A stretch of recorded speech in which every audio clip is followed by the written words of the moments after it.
हाँ जी, नमस्कार। मैं राकेश चौधरी यूट्यूब के ऑनलाइन मंच पे आपका हार्दिक स्वागत और अभिनंदन करता हूँ। आज मैं आपके लिए लेके आया हूँ यानी कि राजस्थान इतिहास के कुछ महत्वपूर्ण प्रश्न और एक पर्टिकुलर टॉपिक से रिलेटेड, यानी कि जो राजस्थान की जो सभ्यताएं एवं जनपदीय जो व्यवस्था थी उससे संबंधित मैं आपके लिए 50 क्वेश्चन लेके आया हूँ, जो कि परीक्षा की दृष्टि से बहुत इंपॉर्टेंट है और उम्मीद है आपको वो पसंद आएंगे। क्योंकि मैंने देखा है कि परीक्षाओं में वर्तमान परिप्रेक्ष्य में जितने भी क्वेश्चन आ रहे हैं वो सारे रिपीट हो के आ रहे हैं। और मैं आपको इस क्लास के अंतर्गत यही दिखाना चाहता हूँ कि यानी कि कुछ पर्टिकुलर टॉपिक के अंदर से यानी कि बार बार एग्जामिनर द्वारा घुमा घुमा के वही प्रश्न पूछना और उस प्रश्न पूछने की जो शैली है वो किस तरीके की है, यानी कि जितने भी अभी यानी कि 2-3 साल के अंतर्गत जितने भी पेपर हुए हैं उन सभी में केवल पर्टिकुलर 2-3, यानी कि मैं बताऊं आपको, जैसे कि आपकी हो गई सिंधु घाटी सभ्यता।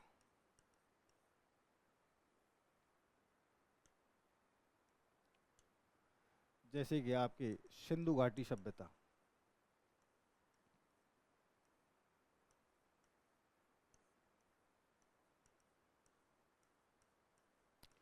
अब ये सिंधु घाटी जो सभ्यता है इसके अंतर्गत जितने भी सिंधु घाटी सभ्यता के स्थल थे उन सभी के बारे में, यानी कि कुछ पर्टिकुलर जैसे कालीबंगा हो गया, आहड़ हो गया, गिलुंड हो गया, बालाथल हो गया, बागौर हो गया, तो ये जो जितने भी स्थान रहे, धौलावीरा हो गया आपका, राखीगढ़ी हो गया, ये जितने भी आपके जो स्थान थे सिंधु घाटी सभ्यता के, इनमें से ही घुमा घुमा के एग्जामिनर द्वारा बार बार प्रश्न पूछना और परीक्षाओं में वही प्रश्न आना, तो ये साबित करता है कि एग्जामिनर अभी तक वर्तमान परिप्रेक्ष्य में जितने प्रश्न उसने उठाए हैं वो सारे के सारे ये 4-5 जगह से ही आए हैं। तो हमको वही चीज़ ध्यान में रखते हुए आज हम ये जो इम्पोर्टेंट प्रश्न हैं इनका हम अध्ययन करेंगे और देखते हैं किस तरीके के ये प्रश्न हैं और किस तरीके से एग्जामिनर पूछता है। चलिए,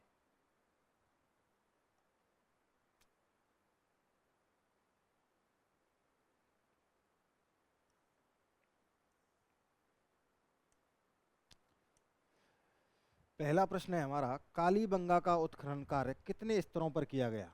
यानी कि कालीबंगा जो सभ्यता है आपकी, जो कहाँ है आपकी, हनुमानगढ़ के अंतर्गत, उसका जो उत्खनन कार्य किया गया, यानी कि उत्खनन कार्य से मतलब है यानी कि वहां पर जो खनन किया गया, खुदाई की गई, वो कितने स्तरों पर किया गया।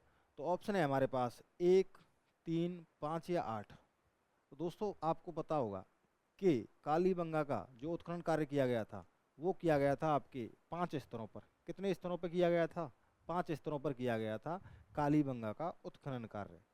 ये बात याद रखनी है, कितने स्तरों पर किया गया था, तो 5 स्तरों पर किया गया था। कालीबंगा सभ्यता कहाँ पर स्थित है आपके, तो आपके हनुमानगढ़ राजस्थान के अंतर्गत। चलिए अगला प्रश्न देखते हैं। अगला प्रश्न है, किस सभ्यता स्थल में उत्खनन से चांदी की 8 पंचमार्क मुद्राएं मिली हैं। यानी कि कहाँ पर, राजस्थान में कहाँ पर, किस स्थान पर 8 पंचमार्क यानी कि पंच धातु से निर्मित मुद्राएं मिली हैं, किस स्थान पर मिली हैं। तो बालाथड़, गणेश्वर, गिलुंड या बैराठ। तो दोस्तों आप सभी को पता होगा कि पंचमार्क मुद्राएं ये बैराठ से प्राप्त हुई हैं। कहाँ से प्राप्त हुई हैं, बैराठ से। आई बात समझ में, कहाँ से मिली है पंचमार्क मुद्राएं, बैराठ से प्राप्त हुई है। अब बैराठ यानी कि यहाँ पर पंचमार्क मुद्राएं मिली हैं। एक बात ये याद रखनी है कि ये बैराठ जो स्थान है ये आपका पड़ता है कहाँ पर, जयपुर के अंतर्गत। कहाँ पर पड़ता है, जयपुर के अंतर्गत पड़ता है ये। चलिए अगला प्रश्न है, गणेश्वर से प्राप्त मृद भांड किस प्रकार के हैं।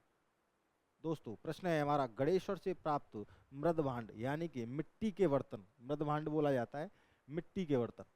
किसको बोला जाता है, मिट्टी के बर्तन, मिट्टी के बर्तन।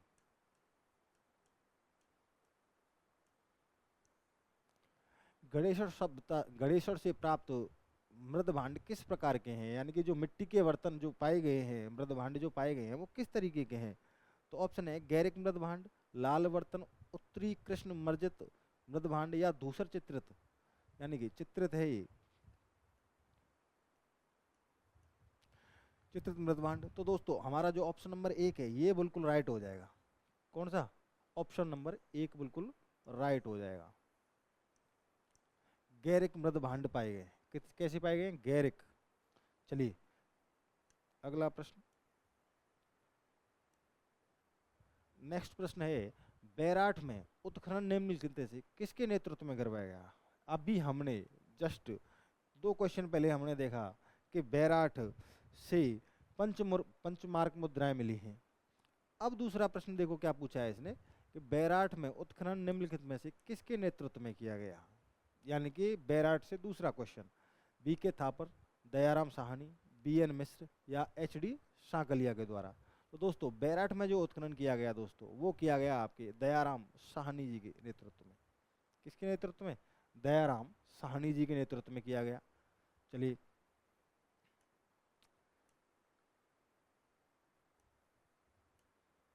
नेक्स्ट प्रश्न है सर्वप्रथम राजस्थान में कहाँ से पूर्व पाषाणकालीन हस्त कुठार कुल्हाड़ी खोज निकाली थी, यानी कि राजस्थान में सर्वप्रथम यानी पूर्व पाषाणकालीन कुल्हाड़ी कहाँ से प्राप्त हुई है दोस्तों। तो अलवर और टोंक, चित्तौड़ और भीलवाड़ा, जयपुर और इंद्रगढ़, या जोधपुर और सुनारी। आप सभी को पता होगा कि जयपुर और इंद्रगढ़ से हमें कुल्हाड़ी के अवशेष मिले हैं। कहाँ से मिले हैं? जयपुर और इंद्रगढ़ से कुल्हाड़ी के अवशेष मिले हैं।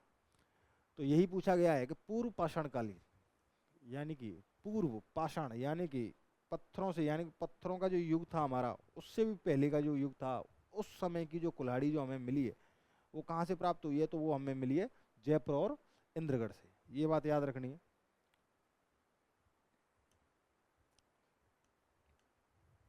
अगला प्रश्न है बागोर सभ्यता किस नदी के किनारे स्थित है। दोस्तों बागोर जो सभ्यता है ये किस नदी के किनारे स्थित है। तो ऑप्शन है हमारे पास सावी नदी के किनारे, कोठारी नदी के किनारे, कांतली नदी के किनारे, या घग्गर नदी के किनारे। दोस्तों बागोर जो सभ्यता है हमारी वो आपकी कोठारी नदी के किनारे स्थित है। किसके किनारे स्थित है? कोठारी नदी के किनारे स्थित है, ये बात याद रखनी है। ये जितने भी प्रश्न हैं ये पूर्व की परीक्षाओं में पूछे गए प्रश्न हैं, महत्वपूर्ण प्रश्न हैं। एग्जामिनर यहीं से बार बार क्वेश्चन घुमाएगा और आपसे पूछेगा, तो ये परीक्षा की दृष्टि से इंपॉर्टेंट हो जाते हैं, ये चीज याद रखनी है आपको। अगला प्रश्न है निम्नलिखित में से किसने कालीबंगा सभ्यता की खोज की। अभी हमने देखा था कि कालीबंगा में जो उत्खनन कार्य हुआ था वो कितने स्तरों पर हुआ था। अब प्रश्न पूछा गया है कि कालीबंगा सभ्यता की खोज किसने की थी। तो दोस्तों कालीबंगा सभ्यता की जो खोज की थी वो की थी आपकी अमलानंद घोष ने। किसने की थी? अमलानंद घोष ने कालीबंगा सभ्यता की खोज की थी, ये बात याद रखनी है, इंपॉर्टेंट है। अगला प्रश्न नीमका थाना में कांतली नदी के उद्गम पर खोजा गया ताम्र संस्कृति का महत्वपूर्ण स्थल कौन सा है, यानी कि कांतली नदी के उद्गम पर खोजा गया ताम्र संस्कृति का महत्वपूर्ण स्थल कौन सा है।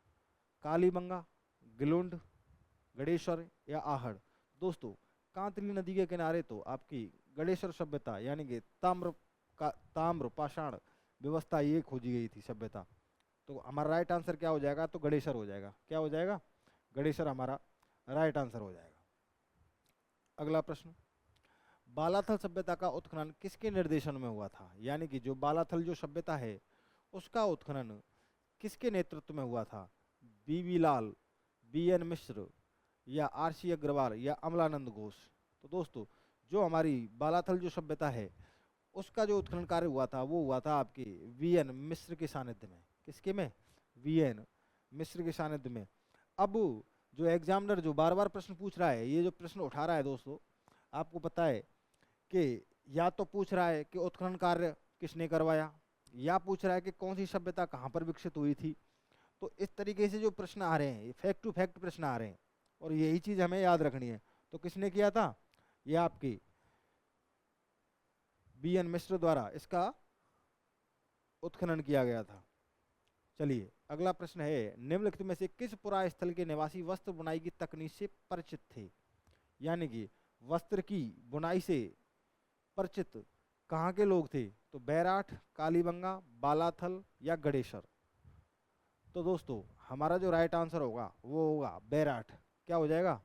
राइट आंसर हो जाएगा हमारा बैराठ। यानी कि बैराठ के जो लोग थे वो आपकी वस्त्र बुनाई की तकनीक से परिचित थे।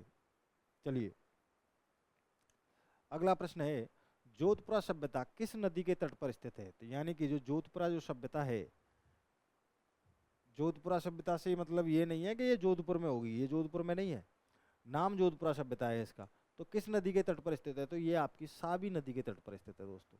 किस नदी के पे? सावी। तो राइट आंसर हो जाएगा हमारा सावी नदी। क्या हो जाएगा? सावी नदी हमारा राइट आंसर हो जाएगा। अगला प्रश्न, निम्नलिखित में से सत्य कथन है, यानी कि हमें इनमें से ये देखना है कि कौन सा सत्य है और कौन सा असत्य है। तो पहला है, फर्स्ट है, लूनी नदी के किनारे स्थित बागौर से पशुपालन के अवशेष प्राप्त हुए हैं। यानी कि लूनी नदी के किनारे स्थित बागौर से पशुपालन के अवशेष। आहड़ जो स्थल है, आहड़ स्थल का संबंध नवपाषाण काल से है। कालीबंगा में दुर्ग तथा निचला नगर दोनों प्राचीर युक्त मिले हैं। इनमें से कौन सा सही है? यानी कि केवल एक या केवल दो, एक और दो दोनों, या एक और तीन। तो दोस्तों हमारा केवल थर्ड वाला जो पॉइंट है ये बिल्कुल राइट हो जाएगा कि कालीबंगा में दुर्ग तथा निचला नगर दोनों प्राचीर युक्त मिले हैं। यानी कि जो कालीबंगा जो सभ्यता है हमारी, उसमें दोहरा परकोटा बना हुआ है। कैसा? दोहरा परकोटा बना हुआ है। किसमें? और उसके अवशेष मिले हैं हमें कालीबंगा के अंतर्गत। तो ये हमारा बिल्कुल राइट हो जाएगा। लूनी नदी के किनारे स्थित बागौर से पशुपालन के अवशेष प्राप्त हुए हैं। तो दोस्तों यहाँ से हमें नहीं प्राप्त हुए हैं। आहड़ स्थल का संबंध नवपाषाण काल से है, तो ये भी हमारा गलत हो जाएगा। यानी कि पहला और दूसरा दोनों गलत है और तीसरा वाला हमारा राइट आंसर हो जाएगा। तो यानी कि केवल एक आंसर, इसको अपन 3 कर लेते हैं, प्रिंट मिस्टेक हो गया है। तो ये हमारा 3 नंबर का बिल्कुल, यानी कि 1 नंबर का राइट आंसर हो जाएगा। यानी कि 3 नंबर वाला पॉइंट हमारा बिल्कुल राइट है। चलिए अगला प्रश्न है, निम्नलिखित में से कौन सा पुरातात्विक स्थल नदी सुमेलित नहीं है? यानी कि जोधपुरा मैंने अभी बताया, जोधपुरा सावी नदी के किनारे स्थित है। ओजियाना खारी की नदी के किनारे स्थित है, बिल्कुल सही है। कालीबंगा घग्गर नदी के किनारे स्थित है, बिल्कुल सही है। बालाथल कांतली, यानी कि बालाथल जो स्थल है वो कांतली नदी के किनारे नहीं है दोस्तों। मैंने अभी बताया कांतली नदी के किनारे तो कौन सा है आपका? गणेश्वर। यहाँ कौन सी सभ्यता विकसित हुई? तो गणेश्वर सभ्यता विकसित हुई। तो हमारा जो राइट आंसर होगा वो कौन सा हो जाएगा? चौथा हो जाएगा। तो कांतली नदी से गणेश्वर याद रखना है आपको। यानी कि कांतली नदी के किनारे कौन सी सभ्यता विकसित हुई थी आपकी? तो गणेश्वर सभ्यता विकसित हुई थी, ये बात याद रखनी है। चलिए अगला प्रश्न है, विराटनगर जिसे पहले वैराट के नाम से जाना जाता था, जोधपुर का एक शहर है। दूसरा है, बैराठ मौर्य साम्राज्य का हिस्सा था। ये प्रश्न है दोस्तों। यानी कि विराटनगर जिसे बैराठ के नाम से जाना जाता है वो जोधपुर का एक शहर है। मैंने आपको शुरुआत में बताया था जब पंचमार्क मुद्राएं मिली थी कहाँ से? बैराठ से। तो मैंने बताया था कि ये कहाँ पर स्थित है? आपके जयपुर में स्थित है। तो पहला वाला तो हमारा गलत हो जाएगा, ये जोधपुर नहीं है। क्या होगा यहाँ पे? जयपुर होगा। क्या होगा दोस्तों? ये जयपुर हो जाएगा। अब बात करें, बैराठ मौर्य साम्राज्य का हिस्सा था, तो बिल्कुल था। बैराठ जो था वो आपके मौर्य साम्राज्य का हिस्सा था। अशोक के समय के हमें यहाँ पर स्तूप मिले हैं। कहाँ पर? बैराठ में। तो ये बिल्कुल सही है। तो हमारा जो राइट आंसर होगा वो होगा दोनों में से केवल दूसरा वाला सही है। केवल 2 सही है, क्योंकि जयपुर में स्थित है। कहाँ? बैराठ, विराट जयपुर में। चलिए नेक्स्ट प्रश्न की बात करें तो कोलवी कंदरा यानी बौद्ध कंदराएं और चांदखेड़ी जैन धार्मिक स्थल किस जिले में स्थित है? यानी कि कोलवी कंदराएं यानी कि जहाँ पर बौद्ध भिक्षुओं की जो गुफाएं थी उसमें कुछ चित्रित शिलाएं मिली हैं, वो कहाँ पर स्थित हैं? तो ऑप्शन है हमारे पास बूंदी, झालावाड़, बारा या सवाई माधोपुर। दोस्तों सेकंड नंबर वाला ऑप्शन हमारा बिल्कुल राइट हो जाएगा। कोलवी कंदरा और चांदखेड़ी जैन धार्मिक स्थल ये दोनों ही आपके झालावाड़ में स्थित हैं। कहाँ पर स्थित हैं? तो ये दोनों झालावाड़ में है। कहाँ पर हैं, झालावाड़ में स्थित हैं दोनों। तो सेकंड नंबर का हमारा बिल्कुल राइट आंसर हो जाएगा। कहाँ पर स्थित है ये, बौद्ध गंदरा झालावाड़ में। चलिए अगला प्रश्न है, भीम की डूंगरी एवं बीजक की पहाड़ी राजस्थान के किस सभ्यता से संबंधित हैं? आहड़ सभ्यता से, कालीबंगा सभ्यता से, गणेश्वर सभ्यता से या बैराट सभ्यता से दोस्तों। तो भीम डूंगरी और बीजक डूंगरी यानी कि जहाँ पर भी डूंगरी शब्द आ जाए तो आप समझ जाना कि ये जयपुर की बात कर रहा है। यानी कि जयपुर के आसपास की जितनी भी पहाड़ियाँ हैं उनको बोला जाता है डूंगरी। क्या बोला जाता है, डूंगरी बोला जाता है। तो हमें पता है आहड़ सभ्यता, कालीबंगा सभ्यता, गणेश्वर सभ्यता या बैराट सभ्यता। तो जयपुर में कौन सी सभ्यता पाई जाती है आपकी, तो बैराट सभ्यता। तो चौथे नंबर का हमारा यानी कि फोर्थ ऑप्शन बिल्कुल राइट हो जाएगा। क्या हो जाएगा, राइट हो जाएगा, बैराट सभ्यता। बैराट सभ्यता भीम डूंगरी और बीजक डूंगरी संबंधित हैं किससे, बैराट सभ्यता से। ये बात याद रखनी है। चलिए अगला प्रश्न है, राजस्थान की कौन सी सभ्यता बनास, बेड़च, वागन, गंभीरी, ये आपका गंभीरी गंभीरी और कोठारी नदियों के तटों और घाटियों में फैली हुई है दोस्तों। यानी कि बनास, बेड़च, वागन, गंभीरी, कोठारी। बनास, बेड़च, वागन, गंभीरी, कोठारी, इसके तटों पर कौन सी सभ्यता विकसित हुई, ये पूछा गया है। तो ऑप्शन है हमारे पास कालीबंगा, आहड़, गणेश्वर या बैराट। तो दोस्तों यहाँ पर आहड़ सभ्यता विकसित हुई। कौन सी, ऑप्शन नंबर 2 बिल्कुल राइट हो जाएगा हमारा। कौन सी सभ्यता विकसित हुई यहाँ पर, तो आहड़ सभ्यता विकसित हुई। ये बात हमको याद रखनी है। चलिए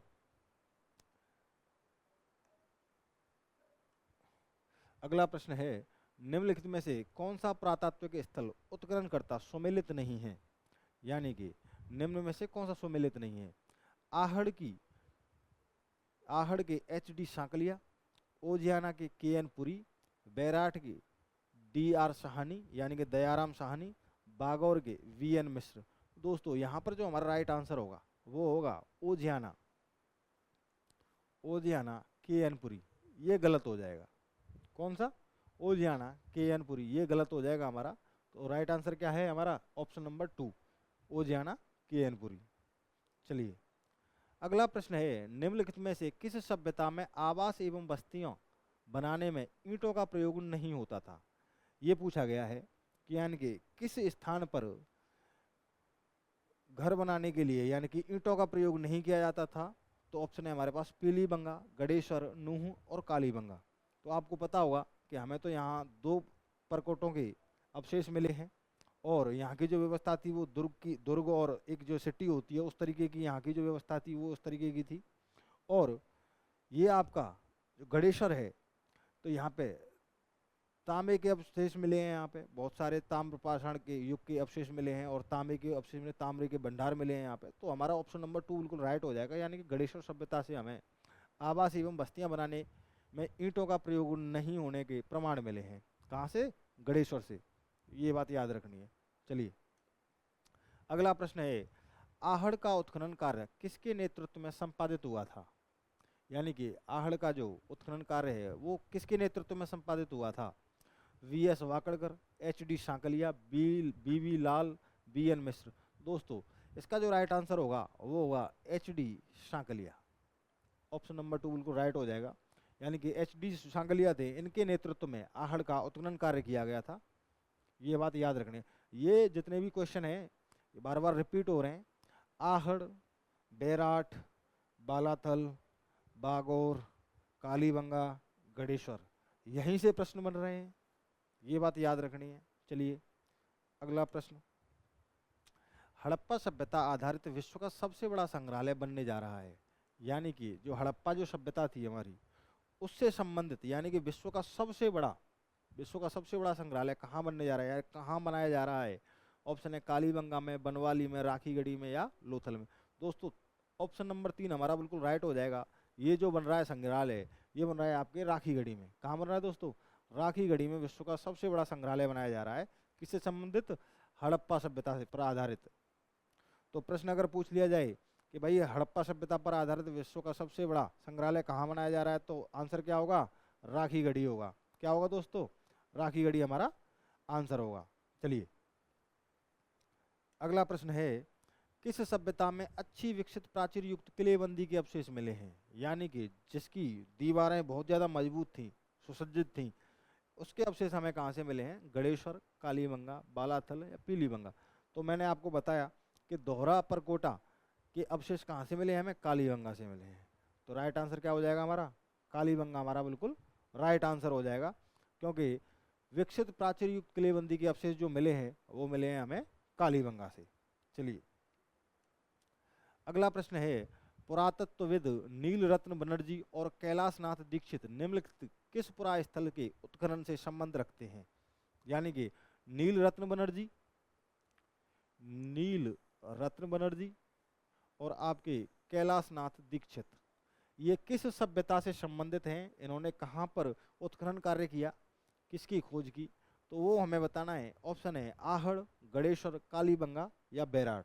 दोस्तों याद रखना है, ये दोनों की आपके बैराट से संबंधित है। किससे? बैराट से संबंधित है। तो राइट आंसर क्या हो जाएगा हमारा? बैराट हमारा बिल्कुल राइट आंसर हो जाएगा। चलिए अगला प्रश्न है, निम्नलिखित में से कौन सी सभ्यता कांतली नदी के उद्गम पर स्थित है? मैंने आपको बताया था कि कांतली नदी के किनारे गणेश्वर सभ्यता विकसित हुई थी। कौन सी हुई थी? गणेश्वर सभ्यता विकसित हुई थी। तो राइट आंसर क्या हो जाएगा? गणेश्वर। ऑप्शन नंबर 3 हमारा बिल्कुल राइट आंसर हो जाएगा। कांतली नदी के किनारे कौन सी सभ्यता? गणेश्वर सभ्यता। चलिए अगला प्रश्न है, निम्नलिखित में से किस सभ्यता को धूलकोट कहा जाता है? धूलकोट किस सभ्यता को कहा जाता है दोस्तों? तो आपको पता होगा कि आहड़ सभ्यता, यानी कि ऑप्शन नंबर 4 हमारा बिल्कुल राइट हो जाएगा। यानी कि आहड़ को धूलकोट कहा जाता है। क्या कहा जाता है? धूलकोट कहा जाता है। क्षेत्रीय भाषा में इसको धूलकोट कहा जाता था। किसको? आहड़ सभ्यता को। कई बार परीक्षा में पूछा गया प्रश्न है कि धूलकोट किस सभ्यता को कहा जाता है? तो आहड़ सभ्यता को धूलकोट कहा जाता है। दोस्तों ये बात याद रखनी है, इंपॉर्टेंट है, सारे क्वेश्चन इंपॉर्टेंट है। चलिए अगला प्रश्न है, निम्न में से किस हड़प्पाकालीन स्थल से सूचना पट्ट अभिलेख का साक्ष्य मिला है? यानी कि सूचना पट्ट, जिस तरीके से आज हम हमारे कॉलेजों में जो इंफॉर्मेशन के लिए श्याम पट्ट या वाइट फलक या जिसका भी हम प्रयोग करते हैं, वैसे ही अवशेष यानी कि सूचना पट्ट, यानी कि नाम से ही पता चल रहा है कि यानी कि लिखने के लिए एक ऐसी व्यवस्था, पट्टे की व्यवस्था। तो उसके अभिलेख कहाँ से मिले हैं? मोहनजोदड़ो, धोलावीरा, राखीगढ़ी या लोथल। दोस्तों तो इसके जो हमें अवशेष मिले हैं दोस्तों, वो मिले हैं हमें धोलावीरा से। कहाँ से मिले हैं? धोलावीरा से हमें अवशेष मिले हैं। किसके? सूचना पट्ट के।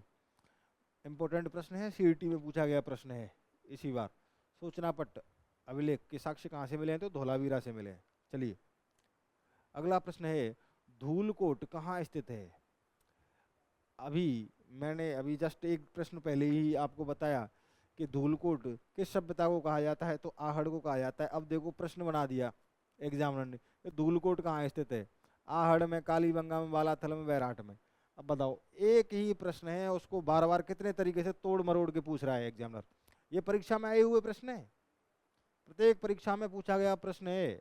एक भी ऐसा प्रश्न नहीं है जो किसी परीक्षा में नहीं आया हो। ये भी प्रश्न आया हुआ है, धूलकोट कहाँ स्थित है? तो दोस्तों ये आपके आहड़। क्या हो जाएगा right answer? Answer number first Ahar हो जाएगा हमारा। चलिए बात करते हैं अगले प्रश्न की। अगला प्रश्न है, गिलुंड और भगवानपुरा किस सभ्यता से संबंधित हैं? यानी कि गिलुंड और भगवानपुरा किस सभ्यता से संबंधित हैं, पूछा गया है। तो दोस्तों ऑप्शन नंबर ए हमारा बिल्कुल राइट आंसर हो जाएगा। ये दोनों के दोनों किससे संबंधित है? तो गणेश्वर सभ्यता से संबंधित है। किससे? गणेश्वर सभ्यता से संबंधित हैं दोनों। गिलुंड और भगवानपुरा ये दोनों ही स्थान किससे संबंधित है? तो आपकी गणेश्वर सभ्यता से संबंधित है। चलिए अगला प्रश्न है, निम्नलिखित में से किस संस्कृति को बनास संस्कृति भी कहा जाता है? यानी कि बनास संस्कृति किसे कहा जाता है? तो दोस्तों बनास संस्कृति कहा जाता है आपकी गणेश्वर सभ्यता को। किसको? गणेश्वर को कहा जाता है। किसको कहा जाता है? गणेश्वर को कहा जाता है। ऑप्शन नंबर 1 हमारा बिल्कुल राइट आंसर हो जाएगा। अगला प्रश्न है, झाड़ोल उदयपुर, कुराड़ा, नागौर और सावनिया बीकानेर में क्या समानता है? यानी कि ये जो स्थान है झाड़ोल, कुराड़ा, नागौर, सावनिया, बीकानेर, ये ये जितने भी स्थान हैं उनमें पर्टिकुलर क्या एक समानता है? पुरापाषाण युग के केंद्र हैं, ताम्रपाषाण संस्कृति के केंद्र हैं, ताम्र उपकरणों के भंडार मिले हैं, लघु पाषाण उपकरण मिले हैं दोस्तों। तो हमारा जो राइट आंसर होगा दोस्तों वो होगा ऑप्शन नंबर 3। यानी कि यहाँ पर बहुत ज़्यादा मात्रा में हमें तांबे के भंडार मिले हैं। यानी कि तांबे के जो उपकरण होते हैं जो बनाए जाते थे, चाहे वो मान लो तुम बर्तन हो गए या अलमारी हो गई या हौदे हो गए, वो सारी चीज़ें जो हमें मिली हैं वो कहाँ से मिले? इन स्थानों से मिले हैं और बहुत ज़्यादा तादाद में मिले हैं। इसलिए हमारा राइट आंसर क्या हो जाएगा? राइट आंसर हो जाएगा हमारा तीसरा। चलिए अगला प्रश्न है, आहड़ के उत्खनन का कार्य सर्वप्रथम 1953 में किसके नेतृत्व में किया गया था? 1953 में आहड़ का जो उत्खनन है वो किसके नेतृत्व में किया गया था दोस्तों? तो अक्षय कीर्ति व्यास, रतन चंद्र अग्रवाल, एच.डी. शाकलिया या वी.एन. मिश्र। तो 1953 में आहड़ का जो उत्खनन किया गया था दोस्तों वो किया गया था आपके अक्षय कीर्ति व्यास के नेतृत्व में। किसके में? अक्षय कीर्ति व्यास के नेतृत्व में इन्होंने इसका उत्खनन कार्य किया था 1953 ईस्वी में। किसका? आहड़ का। ये बात याद रखनी है। चलिए अगला प्रश्न है, निम्नलिखित में से कौन संबंधित नहीं है? कालीबंगा के उत्खनन से संबंधित नहीं है। यानी कि कालीबंगा के उत्खनन से कौन संबंधित नहीं है?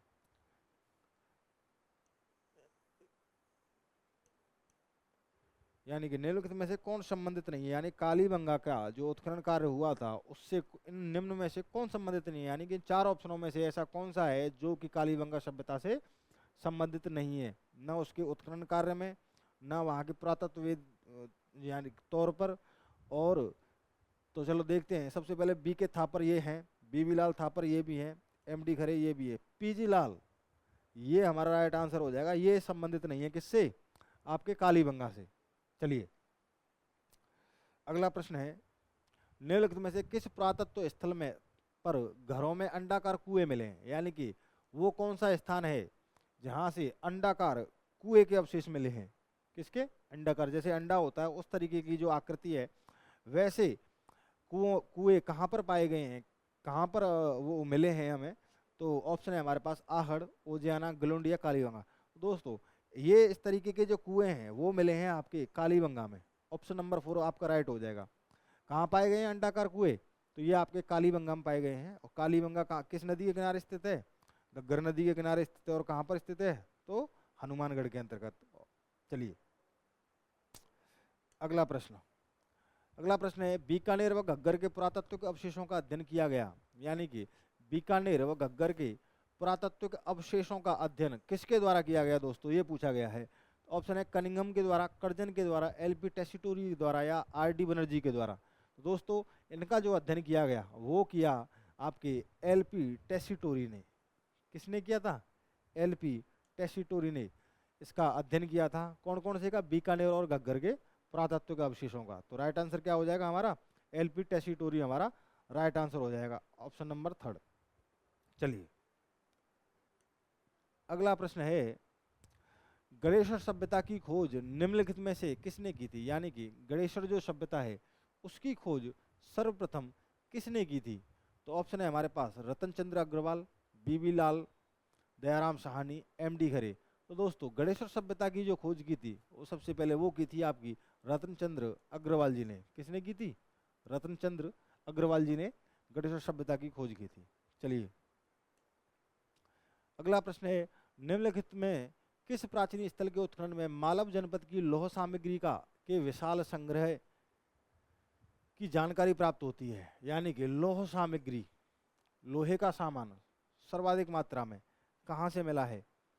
तो दोस्तों ऑप्शन है नगरी माध्यमिका यानी कि चित्तौड़गढ़, नगर नैनवा, रेड टोंक या सांबर। तो इसका जो राइट आंसर होगा वो होगा रेड टोंक। रेड टोंक से हमें बहुत ज़्यादा मात्रा में लोहे की सामग्री प्राप्त हुई है। कहाँ से? रेड टोंक से। पूछा जाए तांबे की तो आपके गणेश्वर, और लोहे की तो रेड टोंक। चलिए अगला प्रश्न है, गणेश्वर संस्कृति का महत्वपूर्ण स्थल है। तो सिंपल सा आंसर हो जाएगा ताम्रयुगीन। क्या हो जाएगा? ताम्रयुगीन। गणेश्वर सभ्यता तांबे से संबंधित है तो हो जाएगा आंसर ताम्रयुगीन। चलिए अगला प्रश्न है, जहाड़ौल उदयपुर, कुराड़ा नागौर, सावनिया बीकानेर, नंदलालपुर जयपुर में क्या समानता है? यानी कि ये जो स्थान है, जहाड़ौल हो गया, कुराड़ा हो गया, सावनिया हो गया, नंदलालपुरा हो गया, ये प्रश्न आया हुआ है और बहुत अच्छा प्रश्न है। अब ये किससे संबंधित है, कैसे समानता रखते हैं? तो पाषाण युग का केंद्र, नवपाषाण कालीन संस्कृति के केंद्र, ताम्र उपकरणों के भंडार या लघु पाषाण उपकरणों की खोज। तो दोस्तों तीसरा नंबर, यानी कि ताम्र उपकरणों के भंडार यहाँ मिले हैं। कहाँ पर? जहाड़ौल, कुराड़ा, सावनिया, नंदलालपुरा। चलिए अगला प्रश्न है, निम्न में से कौन सा एक कालीबंगा सभ्यता से संबंधित नहीं है? दुर्गीकरण, अग्निकुंड, मिट्टी की ईंटों के घर या लोहे के उपकरण। तो दोस्तों लोहे के उपकरण यहाँ से नहीं प्राप्त हुए हैं। लोहे के उपकरण रेड टोंक से प्राप्त हुए थे, मैंने अभी बताया आपको। बाकी के दुर्गीकरण था, अग्निकुंड बने हुए थे और आपकी मिट्टी की ईंटें पाई गई थी यहाँ पर, क्योंकि यहाँ पर कच्ची ईंटों के भी घर बने हुए मिले हैं और पक्की हुई ईंटों के भी घर मिले हुए हैं, बने हुए हैं, मिले हैं यहाँ पे। चलिए अगला प्रश्न है, राजस्थान की कौन सी सभ्यता बनास, बेड़च, गंभीरी और कोठारी नदियों के तटों पर घाटियों में फैली हुई थी? यानी कि बनास, बेड़च, गंभीरी और कोठारी नदियों में फैली हुई थी। तो कालीबंगा सभ्यता, गणेश्वर सभ्यता, गलुंड सभ्यता या आहड़ सभ्यता। तो दोस्तों इसका जो हमारा आंसर होगा वो होगा हमारा आहड़ सभ्यता। ऑप्शन नंबर 4 हमारा बिल्कुल राइट आंसर हो जाएगा कि जो आहड़ सभ्यता थी वो हमारी आपकी बेड़च, गंभीरी, बनास इन नदियों के आसपास फैली हुई थी। चलिए अगला प्रश्न है, 1950 से 1953 में कालीबंगा के उत्खनन कार्य में जिस पुरातत्ववेत्ता का प्रमुख योगदान रहा वह कौन है? यानी कि जिसका प्रमुख योगदान रहा, यहाँ पूछा गया है दोस्तों प्रमुख योगदान। MS वत्स, BV लाल, अमलानंद घोष या RD बनर्जी। तो दोस्तों हमारा ऑप्शन नंबर 3 बिल्कुल राइट आंसर हो जाएगा। अमलानंद घोष का प्रमुख योगदान रहा था किसमें? कालीबंगा सभ्यता के उत्खनन कार्य में। किसका रहा था? अमलानंद घोष का। चलिए अगला प्रश्न है, बागौर के बारे में निम्नलिखित कथनों को पढ़िए। यानी कि बागौर जो सभ्यता है उसके बारे में हमें बताना है। बागौर से लघु पाषाण उपकरण पुरातत्व सामग्री प्राप्त हुई है।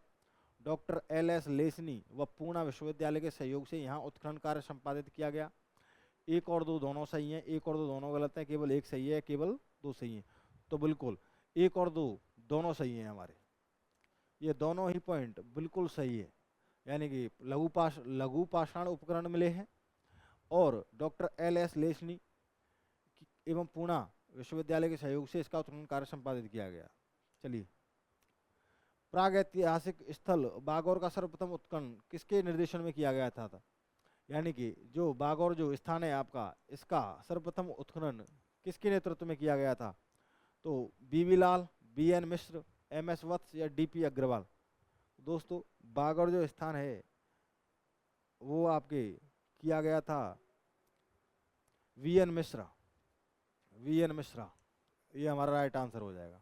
कौन सा? VN मिश्रा, ये हमारा राइट आंसर हो जाएगा। चलिए अगला प्रश्न है, आहड़ का प्राचीन नाम क्या है? ताम्रनगर, धनवती, उदयनगर, ढूंढमणि। अब देखो बार बार घूम घूम के वही प्रश्न आ रहा है, तो इसका जो राइट आंसर होगा वो होगा ताम्रनगर। क्या है प्राचीन नाम? ताम्रनगर। चलिए अगला प्रश्न है, मेवाड़ के राजा अल्लट का शिलालेख निम्न में से किस पुरातत्व के स्थल से प्राप्त हुआ है? मेवाड़ के जो राजा अल्लट हुए उनका शिलालेख नागदा, आहड़, चित्तौड़गढ़ या कुंभलगढ़। तो दोस्तों मैंने बताया था जब मैं बापा रावल पढ़ा रहा था उस समय, तो ये आहड़ से प्राप्त हुआ है। अल्लट का जो शिलालेख है कहाँ से प्राप्त हुआ है? आहड़ से प्राप्त हुआ है। चलिए अगला प्रश्न है, सिवी जनपद के सिक्के कहाँ से बड़ी संख्या में प्राप्त हुए हैं? यानी कि जो सिवी जो जनपद था, सिवी जनपद किसको कहा जाता था? चित्तौड़ वाले एरिया को। कहाँ से प्राप्त हुए हैं? तो रेड, भीनमाल, नगरी या नागढ़ से। दोस्तों ये जो प्राप्त हुए हैं सर्वाधिक संख्या में वो प्राप्त हुए हैं आपके नगरी से। कहाँ से? नगरी से। और नगरी बोला जाता था आपके चित्तौड़ के क्षेत्र को। यानी कि सिवी जनपद और नगरी दोनों सेम एक ही जी। चलिए बैराट से प्राप्त मुद्राएं उस क्षेत्र में किन शासकों की उपस्थिति का संकेत देती हैं? मैंने आपको बताया जो पंचमार्क मुद्राएं मिली थी बैराट से वो आपके इंडो ग्रीक शासकों की उपस्थिति का हमें संकेत देती हैं। चलिए अगला प्रश्न है, निम्नलिखित में से किस स्थल से भारत की सबसे पुरानी लोह भट्टी पाई गई है, यानी कि लोहे की सबसे पुरानी भट्टी हमें कहाँ से मिली है, ये प्रश्न है। तो वो मिली है सुनारी, मध्यमका, बायराट या भीनमाल। दोस्तों ये हमें सुनारी से प्राप्त हुई है। प्रश्न अगर बन जाता है कि भाई सबसे पुरानी भट्टी हमें कहाँ से प्राप्त हुई है, तो आंसर होगा हमारा सुनारी। कहाँ से प्राप्त हुई है दोस्तों, सुनारी से प्राप्त हुई है। चलिए फटाफट अगला प्रश्न है, पुरास्थल आहर से प्राप्त प्राचीन अवशेष संबंधित हैं। आहर से प्राप्त प्राचीन अवशेष संबंधित हैं कांस्य युग से, लौह युग से, ताम्रपाषाण युग से या पुरापाषाण युग से। भाई ताम्रपाषाण युग से, जब ताम्र संस्कृति है तो ताम्रपाषाण युग से ही संबंधित होंगे, तो ताम्रपाषाण हमारा राइट आंसर हो जाएगा। चलिए अगला प्रश्न है, कालीबंगा और बालाथल पर कौन सी सभ्यताओं के अवशेष मिले हैं, यानी कालीबंगा और बालाथल पर कौन सी सभ्यता के अवशेष मिले हैं, हड़प्पा की सभ्यता के, इंकन सभ्यता के, मेसोपोटामी सभ्यता, सिंधु घाटी सभ्यता के। राइट आंसर क्या हो जाएगा हमारा भैया, सिंधु घाटी सभ्यता। ये दोनों ही स्थल किससे संबंधित हैं, सिंधु घाटी में, कालीबंगा और बालाथल सिंधु घाटी सभ्यता के ये केंद्र हुआ करते थे उस समय। चलिए राइट आंसर हो जाएगा सिंधु घाटी सभ्यता। इसी के साथ में आज की ये प्रश्न का सेशन हमारा समाप्त होता है, और उम्मीद है आपको ये प्रश्न पसंद आए होंगे और इससे आपको एक आइडिया लगा होगा। ये जितने भी आए हुए प्रश्न हैं परीक्षाओं में, इससे एक चीज़ का आइडिया आपको लगा होगा, और इसीलिए मैंने ये क्लास ली थी कि देखिए चीज़ें वही हैं, कुछ भी अंतर नहीं है। बार बार एग्जामिनर द्वारा एक ही प्रश्न को अलग अलग तरीके से पूछना प्रत्येक एग्जाम के अंतर्गत, तो ये थोड़ा सा हमें देखने की आवश्यकता है कि हम जब किसी चीज़ को पढ़ रहे हैं तो उसको हम सटीकता के साथ में पढ़ें और एक ही बार में उस चीज़ को अपन क्लियर कर लें, जिससे कि हमारे सारे मेथड कंप्लीट हो जाएं। इसी के साथ में मैं आज क्लास समाप्त करता हूं। धन्यवाद।